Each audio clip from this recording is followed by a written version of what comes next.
Thomas and Percy are good friends, but sometimes Percy teases Thomas about being frightened, and he doesn't like that at all. One evening, he was dozing happily in the shed, but Percy wanted to talk. "Wake up, Thomas. Are you dreaming about the time you thought I was a ghost?" "Certainly not." "Anyway, I was only pretending to be scared. I knew it was you, really." Percy went on teasing him. "I hope the guard leaves the light on for you tonight." "Why?" asked Thomas. "I quite like the dark." "Oh, really?" exclaimed Percy. "I am surprised. I'd always thought you were afraid of the dark. I wonder why." Thomas decided to say nothing and went to sleep instead. Next day, the Fat Controller arrived. "I would like you to go to the harbour tonight to collect something rather unusual." "What sort of something?" "Wait and see."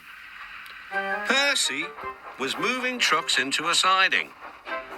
Henry arrived with his goods train.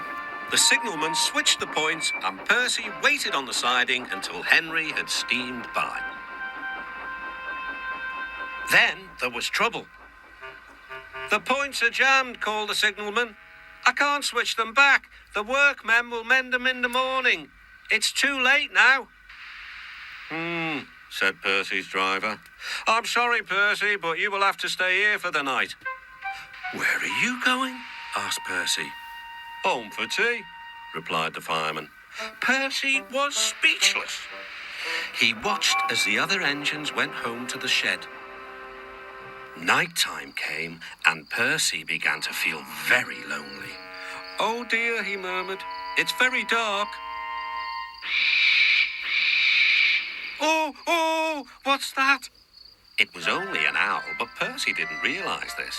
"I wish Thomas was here too," he sighed. Thomas was waiting for his mysterious load at the harbour. Suddenly, there it was. "Cinders and ashes," cried Thomas. "It's a dragon." "Don't worry," laughed his driver. "This dragon is made of paper. It's for the carnival tomorrow." Workmen lifted the dragon onto Thomas's low loader and put lights all around it for protection. Then Thomas set off into the misty night.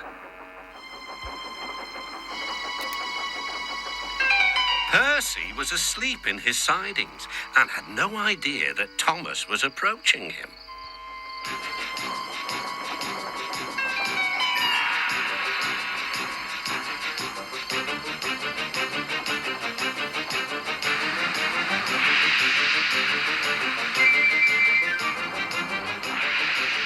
"Help!" cried Percy. "I'm not going to open my eyes until my driver comes."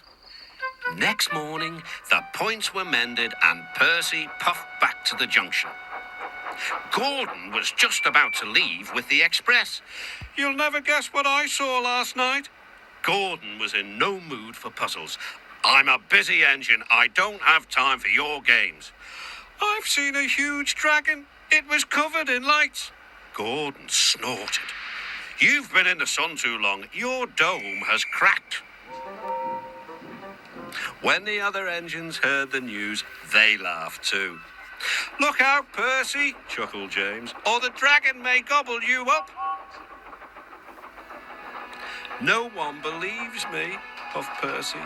"Maybe I did imagine the dragon after all." But Percy soon found out that he hadn't. "Help! Save me!" cried Percy. "It's all right," whistled Thomas, and he explained about the carnival. "By the way, how was your night out?" Percy decided to tell Thomas the truth. "Well, Percy," said Thomas, "maybe we do get scared sometimes, but if we're not afraid to tell each other, then that means we're quite brave too."